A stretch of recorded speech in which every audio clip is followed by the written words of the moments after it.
예수님은 오늘 소자를 실족, 특별히 믿음이 약한 사람들을 믿음 있는 척하는 사람들이 믿음의 이름으로 억압하는 것, 아주 예수님이 경계하시고 싫어하셨습니다. 어떤 형태든지 사람을 억압하는 것, 사람을 조종하는 것, 사람을 죄짓게 하는 것, 영적인 경험이 많은 사람들이 영적인 경험 없는 사람들을 뒤에서 조종하는 것, 이렇게 하면 화가 있을 거라고, 하나님의 음성이 이렇게 나타났다고 말하는 것, 그래서 그 사람들로 하여금 억압을 하게 하는 것, 이것을 예수님이 무섭게 지적을 하신 것입니다. 뿐만 아닙니다. 연약한 성도들을 죄짓게 하지 않을 뿐만 아니라 그 사람을 업신여기는 것도 더 큰 죄라고 예수님이 지금 말씀합니다. 사실 이런 생각을 해봅니다. 우리가 죄를 짓지 않는 것은 굉장히 소극적인 것입니다. 다른 사람으로 하여금 죄 짓지 않게 하는 것이 적극적인 거예요. 만약 우리들이 나 자신이 죄를 짓지 않을 뿐만 아니라 다른 사람을 죄 짓지 않도록만 한다면 이 세상은 혁명이 일어날 것입니다. 직장에 혁명이 일어날 것입니다. 우리 가정에 혁명이 일어날 것입니다. 다른 사람을 죄 짓지 않기만 한다면. 그런데 죄 짓지 않는 것보다 좀 더 어려운 것이 오늘 여기 기록되어 있는데 그것이 업신여.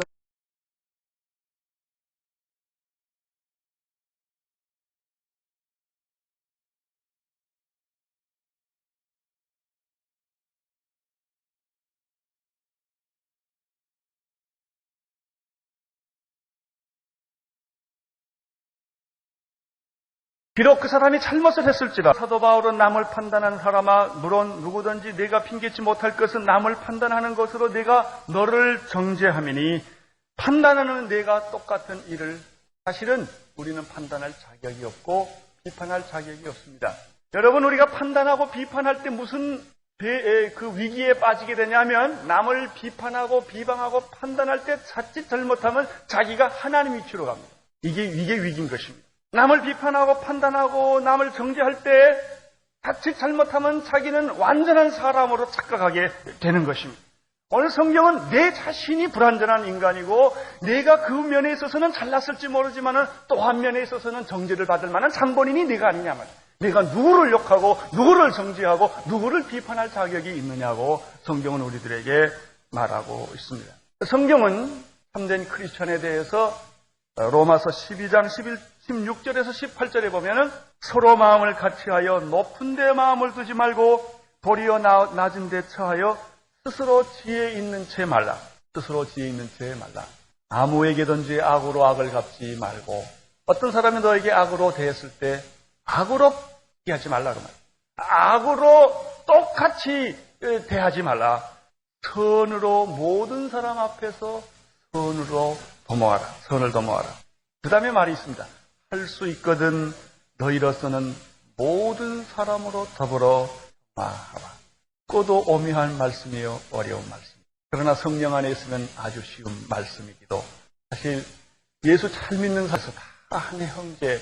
우리는 비판자가 되기보다는 격려자가 되는 것이 좋다고 성경이 말합니다. 권면하는 사람. 어떤 사람은요.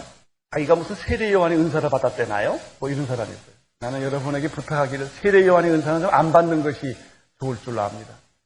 세례 요한 하나로 족합니다. 오히려 격려자의 은사를 받으십시오. 화해자의 은사를 받으십시오. 사랑하는 그 사람의 은사를 받으십시오. 그것이 하나님에게도 유익이고 모든 사람에게도 유익이 됩니다. 이 땅에는 너무나 정의의 칼을 드는 사람들이 사랑이 없는 정의의 칼은 사람을 죽이는 것입니다. 사람을 살리는 것이 아닙니다. 사랑과 용서가 기초하지 않는 정의의 칼은 모든 것을 파괴하는 것이 독이 되는 것입니다. 정죄하는 자가 아니고 용서하는 자, 전쟁과 투쟁을 일으키는 자가 아니라 평화를 심는 사람으로서 존재해야 합니다. 그렇기 때문에 그것이 어렵고 힘들고 고통스러운 것입니다. 오늘 성경에서는 예수님께서 연약한 자라 할지라도 하나님의 자녀가 업심여김을 받을 수는 없다. 하나님의 자녀는 너무너무나 소중하다. 세상에 아무 자 중에 하나라도 업심여기지 말라. 너희에게 말하노니 저희 천사들이 하늘에서 하늘에 계신 내 아버지 얼굴을 항상 배웁느니라. 이 말씀이 무슨 말인가 금방 읽으면 잘 몰라요. 근데 잘 보시면 이해합니다. 저희 천사들이라는 말은 그 너희들이 업심 여기는 그 작은 소자를 지키는 천사가 있다는 것입니다. 사람마다 다 그를 보호하는 하나님의 천사가, 누가복음에 보면은 예수님이 겟세마네 동산에서 기도할 때 땀이 피가 되도록 기도할 때 천사가 예수님의 기도를 도왔다는 말이 있습니다. 천사는 우리의 기도를, 이 성전에 하나님의 천군 천사들이 있습니다. 그들이 예배를 돕고 우리가 찬양할 때 같이 찬양을, 또 우리가 하나님께 경배할 때 이 천사들이 함께 우리 경배와 동참하는 것입니다. 히브리서 1장 14절에 보면은 천사는 하나님의 부리는 영으로서 구원받은 백성들을 보호하고 섬기기 위하여 하나님으로부터 받은 존재라고 설명하고 있습니다. 여러분, 천사는 분명히, 천사는 우리들에게 기쁜 소식을 전해주기도 하며, 사탄의 세력에서 우리를 막아주기도 하며, 위기에서 우리를 건져주기도 하며, 8절 이하에 보면 아주 재미있는 사건이 하나 나타납니다. 베드로가 전도하다가 감옥에 붙잡혔습니다. 아주 깊은 감옥에 붙잡혔습니다. 간수들이 겹겹으로 베드로를 이렇게 지키고 있었습니다. 밤에 천사가 나타났습니다. 천사가 가로되 띠를 띠고 신을 들매라 하거늘 베드로가 그대로 하니 천사가 또 가로되 겉옷을 입고 따라오라 한데 베드로가 나와서 따라갈새 천사의 하는 것이 참인 줄 알지 못하고 환상을 보는 가더라. 이 장면에서도 보면 베드로도 이게 천사가 이러는가, 누가 와서 그런지 모를 정도로 이렇게 환상을 보는 정도로 혼돈을 했다고 말했습니다. 이에 첫째와 둘째 파수를 지나 성으로 통한 쇠문에 이르니 문이 절로 열린지라. 절로 열린 것이 천사가 문을 열어주고 있었던 것입니다. 거리에 나왔습니다. 나와 한 거리를 지나매 다 내놓고 천사가 떠나가니라. 예수님께서 무덤에 있었을 때 제자들이 예수님을 찾아갔을 때 천사들이 나타났습니다. 예수님이 승천하고 났을 때 또 천사들이 나타나서 너희들이 뭘 쳐다보느냐, 하늘로 올라가신 이 예수 그리스도는 구름 타고 다시 돌아오리라고 말한 것도 바로 이 천사들이었습니다. 하나님께서는 자기의 부리는 영인 이 천사를, 자동차가 휴지 조각처럼 됐는데 자기는 머리털 하나 상한 것 없이 기적적으로 태어났다, 놀랍다, 그런 감정을 듣는데 사실은 그런 상황에서 보면은 이 천사들이 그때 보호하고 있었는지도 모릅니다. 그런 어떤 심각한 상황 속에서 그 역할을 바로 이 천사들이 하고 있는 것입니다. 사랑하는 성도 여러분, 하나님께서는 연약한 성도, 어린 성도들에게도 천사를 보내서 지켜주고 보호하고 있는 존재가 바로 여러분 자신인 것을 믿으시기를 바랍니다. 오늘 성경에 이러한 말씀이 있습니다. 성령의 놀라운 역사와 능력으로 우리를 도와주시지만은 이 천사가, 우리를 보호해주는 천사가 있는데 재밌는 것은 오늘 그 천사가 어디 있느냐 보니까 그 너희를 지키는 그 천사가 하늘에 계신 하나님의 얼굴 앞에 항상 있다고 했어요. 이 천사는. 그 말은 무슨 뜻이겠습니까? 너희를 지키는 그 천사가 하늘에 있는 하나님의 얼굴 앞에 항상 있다. 그 얘기는 여러분이 어려움을 처했을 때 하나님이 즉시 자기의 그 보호하는 그 천사를 너에게 보내주신다고 하는 약속을 의미합니다. 우리 천사는 항상 하나님의 얼굴 앞자가 온 것은 잃은 자를 찾아 구원하려 함이라. 그러나 어느 사본에는 이 말씀이 있고 어느 사본에는 이것이 빠져 있습니다. 이것이 또 빠져 있다 할지라도 11절과 12절과 13절을 보면은 더 살아있고 생생한 예화, 비유를 예수님이 우리에게 보여주셨는데 똑같은 의미입니다.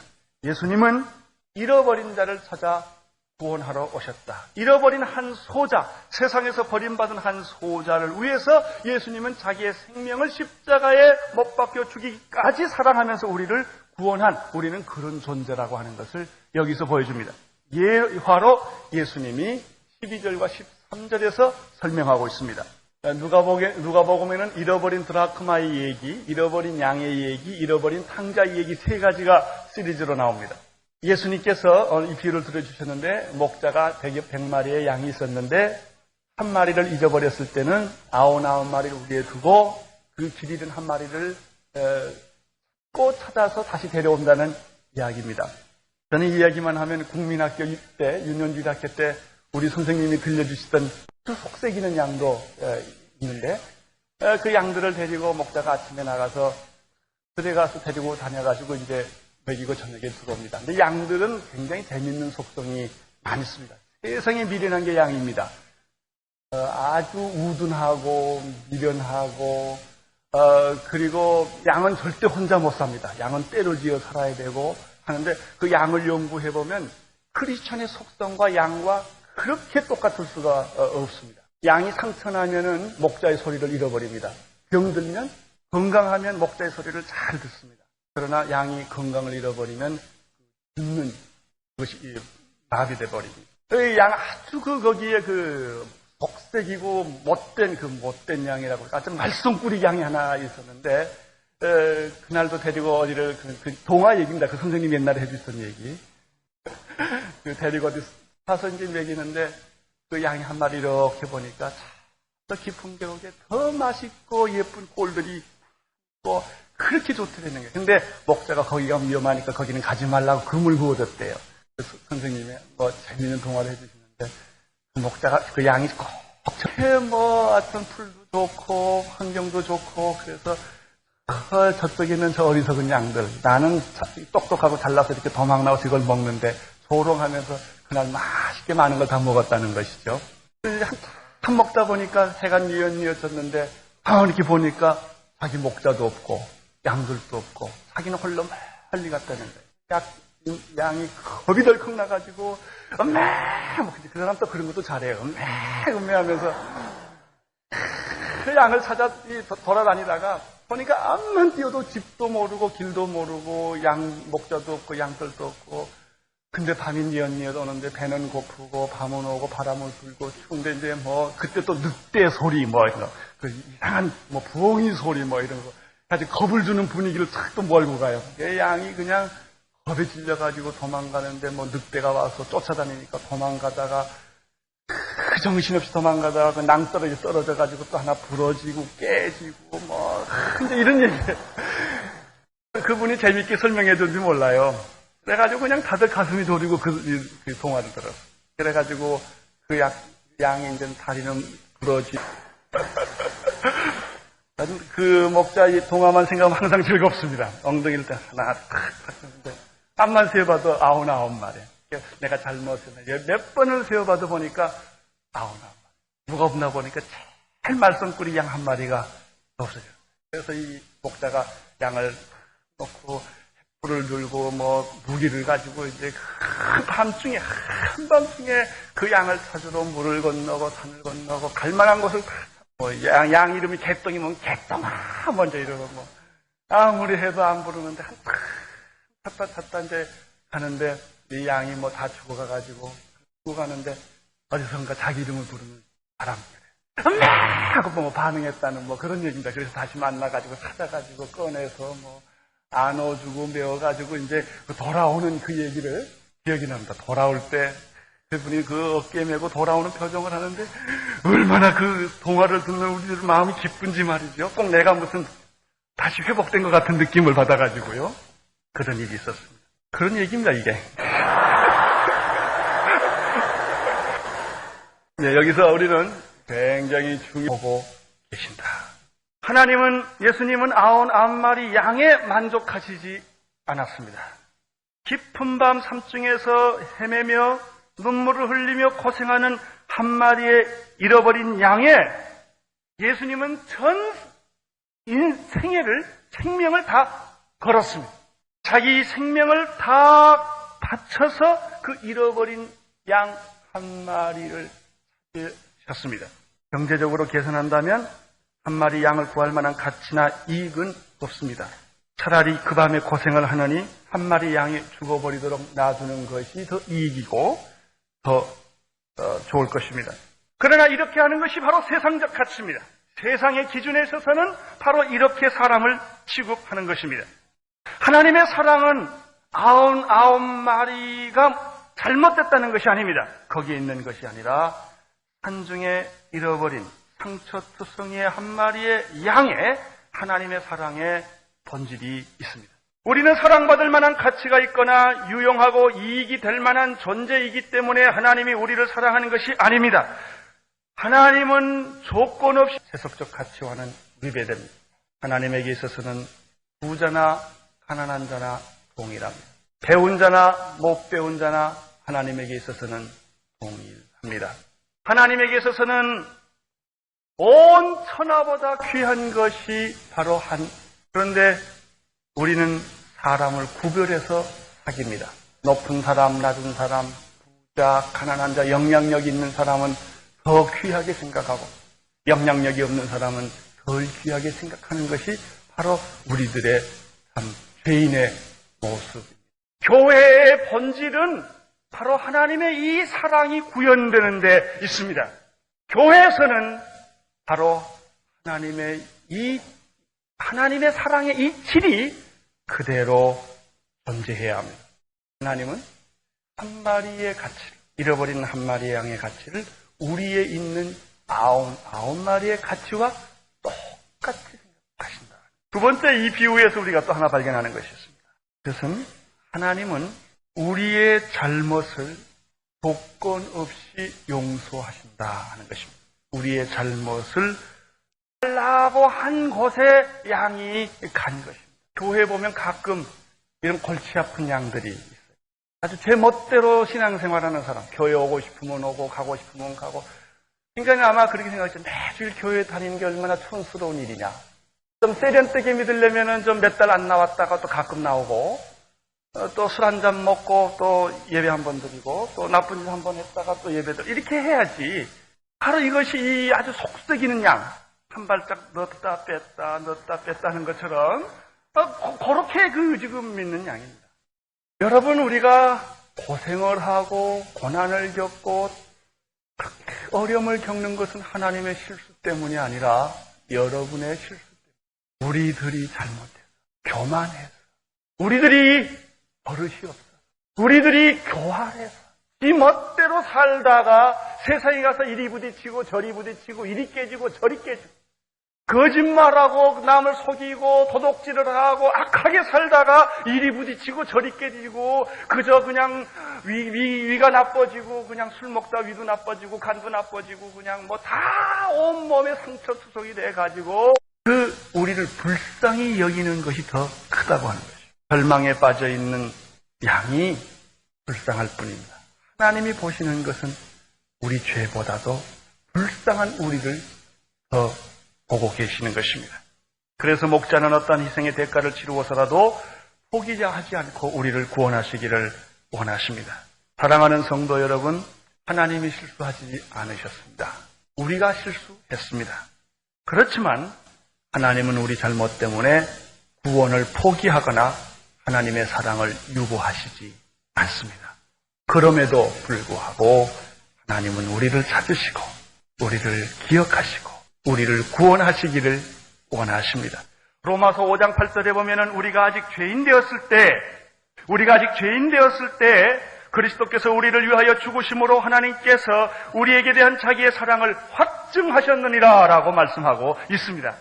하나님은 여러분이 완전한 사람이 돼서 교회에 오기를 원하는 것이 아니라 죄인인 채 오시기를 원하는 것입니다. 여러분들이 지금 인간적으로 여러 가지 많은 문제들이 있는 것을 하나님이 너무나 잘 알고 인간 스스로가 지옥을 만든 것입니다. 그러나 하나님은 이처럼 교만하고 어리석은 인간을 조건 없이 사랑하셔서 외아들을 세상에 보내어 십자가에 죽게 주님은 오늘 이 생생한 비유를 통해서 우리가 발견하는 것은 우리가 죄가 있을지라도 허물이 있을지라도 주님은 그 죄를 보시지 않는다. 그 죄를 용납하신다. 그 허물을 용납하신다 하는 것을 볼 수 있습니다. 세 번째입니다. 여기서 또 한 가지 하나님의 사랑은 기다리는 사랑이 아니라 찾으시는 사랑이다. 하나님의 사랑은 기다리시는 사랑이 아니라 찾으시는 사랑이다. 여기서 우리가 위기 상황에 몰려 있을 때 하나님은 적극적으로 개입하시는 분인 것을 볼 수 있습니다. 목자는 양이 제 발로 걸어 들어올 때까지 기다리시는 분이 아니십니다. 여기서 보면 돌아온 탕자는 어떻습니까? 기다리는 아버지입니다. 탕자가 나갔습니다. 그래서 그 탕자가 쥐업 열매를 먹게 되었습니다. 거기서 이 탕자는 아버지의 집을 다시 생각하고 회개하는 마음으로 집으로 돌아왔습니다. 그럴 때 아버지가 성경에 있습니다. 그런데 하나님은 오늘 이 성경에 보면은 기다리시는 아버지가 아니십니다. 찾아가시는 아버지십니다. 죄인 가운데 두 종류가 있어요. 스스로 회개하고 돌아올 수 있는 가능성 있는 죄인이 있어요. 탕자가 됐어도 세상에 가서 하나님을 등지로 하고 인간적으로 살고 괴로워하고 고민하고 죄 중에 빠져서 번민하다가도 그가 마지막에 집도 불이 나고 몸에 병이 들고 사업 다 깨지고 그냥 바닥 밑에 들어가서 거지가 돼서 이제는 어디 얼굴 하나 내놓고 살 수 없는 그때 이 사람이 하나님을 생각을 합니다. 하나님을 잃어버려서 내가 그랬구나. 그래서 그 사람이 다시 돌아올 수 있습니다. 이런 죄인들에 대해서는 하나님께서 문을 여시고 밤이나 낮이나 기다리십니다. 그러나 그런 죄인은 그래도 괜찮은 죄인입니다. 그래도 소망이 있지 않습니까? 쥐염려를 몰고도 돌아왔으니까. 그러나 또 하나의 죄인은 죄를 짓다가 그냥 도대체 나올 수 없는 사면초가에 완전히 빠져버린 절대 위기, 절대 절명의 그 위기 속에서 이제는 곧 죽음이 시시각각에 다가오는 자기 힘으로는 걸어나갈 수도 교회 올 수도 여러분을 만나기 위하여 예수님은 2000년 동안 걸어오셨습니다. 2000년의 세월을 여기까지 오셔서 여러분을 찾으신 것입니다. 만사를 제쳐놓고 어떤 희생의 대가를 불사하며 찾아나가는 목자와 같이 예수님은 여러분을 포기하지 여러분이 돌아올 수 없는 그런 상황일지라도 주님은 여러분을 포기하지 않는다는 사실을 기억하십시오. 여러분들이 이제는 더 이상 어찌할 수 없는 그런 상황에 있을지라도 하나님은 절대로 여러분을 포기하지 않습니다. 오늘 또 이 비유에서 한 가지 더 배워오는 것은 하나님은 우리를 찾으시고 잔치를 베풀고 기뻐하신다는 것을 배우게 됩니다. 부모가 자녀를 낳으면 시간 가는 줄 모르고 그냥 보고 좋아해요. 하나님이 그렇게 우리를 좋아하십니다. 이 새끼라고. 탕자라도 못된 짓을 평생 했을지라도 제 새끼라고. 하나님이 그걸 보고 그냥 기뻐하고 좋아하고 그분이 하나님이십니다. 잃었다가 다시 찾은 양에 대해서 충고하거나 그 사람이 변했음에도 불구하고 우리는 과거의 그 사람이라는 인상 때문에 그 현재 그 사람에 대해서 정죄하고 경계하는 수도 있습니다. 오늘 우리 사회는 전과범에 대해서 너무나 냉대하고 경멸하며 그 사람에게 기회를 주기를 꺼려하는 것을 볼 수가 있습니다. 그러나 하나님은 그렇지 않습니다. 우리가 우리의 허물과 죄를 보시지 않고 잃었다가 다시 찾은 기쁨과 감격을 가지고 계시는 분이 바로 하나님이십니다. 사랑하는 성도 여러분, 바로 이 비유에서 오늘 발견하는 하나님, 우리는 그런 존재입니다. 예수님이 우리를 그렇게 세 번째 오늘 하나님의 성도가 귀한 까닭을 14절에서 찾아보겠습니다. 하나님의 자녀가 업신여김을 받아서는 안 되는 까닭은 바로 그것이 하나님의 뜻이기 때문입니다. 사람은 불편하고 귀찮으면 쉽게 포기하고 돌아서 버립니다. 전도하다가도 그 전도가 안 되면은 내가 천국 가나 자기가 천국 가지. 내가 그렇게 자존심을 상해가면서 그 사람한테 전도할 게 뭐 있나? 놔두자 그냥 하다 한 10번쯤 찾아가고 몇 년쯤 하다 안 되면 한참 하다 도중에 없어져 버려요. 양은 원래 그런 겁니다. 말 잘 듣는 양이 세상에 어디 있습니까? 양은 항상 말을 안 듣습니다. 항상 삐죽삐죽거리고 이렇게 끈적끈적거리고 그래 양. 그러면 목자하고 이게 1:1 딱 붙여놓으면은 한참 한 몇 번 하다가는 슬그머니 없어져요. 그러니까 너 갈 때 가라. 목자도 갈 대로 가버리는 거예요. 교회가 많은데 교회가 이렇게 사람이 많은데 그 사람 하나 안 나온다고 무슨 문제가 되겠냐. 그 사람 없어도 교인 많다. 이런 생각하는 거죠. 소수는 언제나 다수에 의해서 희생되어야 한다. 그것이 그 민주주의 아닙니까? 하나님은 그렇게 생각하지 않습니다. 민중이란 허상이에요, 허상. 군중은 허상. 개인이 모이는 것입니다. 개인이 없는 민중은 있을 수, 생명이 없는 민중은 있을 수가 없습니다. 사람들은 이 민중이라는 허상을 안고 있습니다.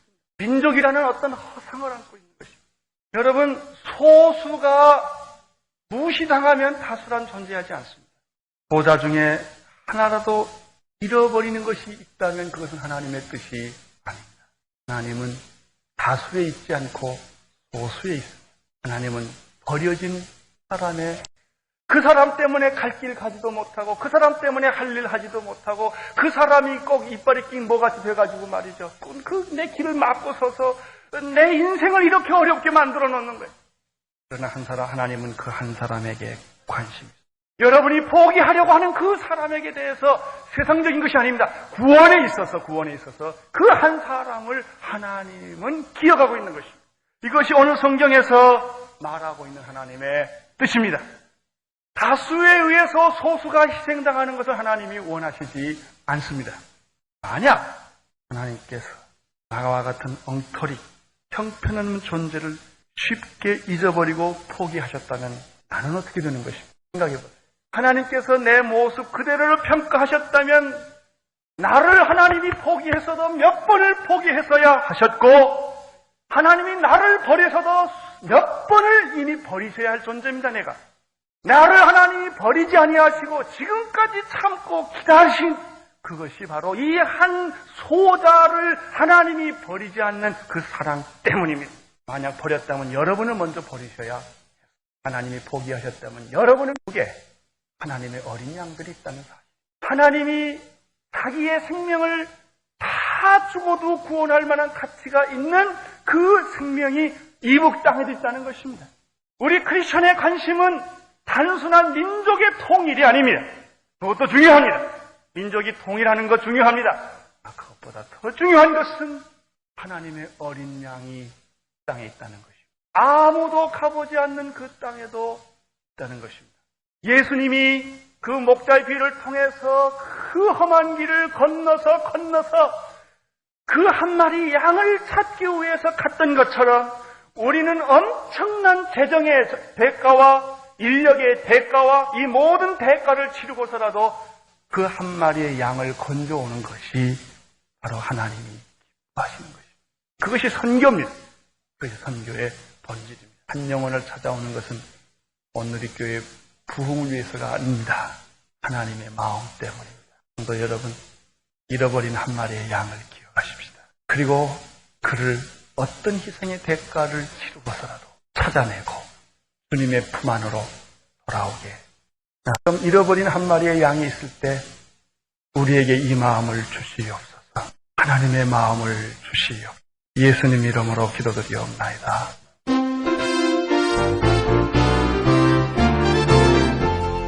지금까지 하영주 목사의 마태복음 강해 설교였습니다.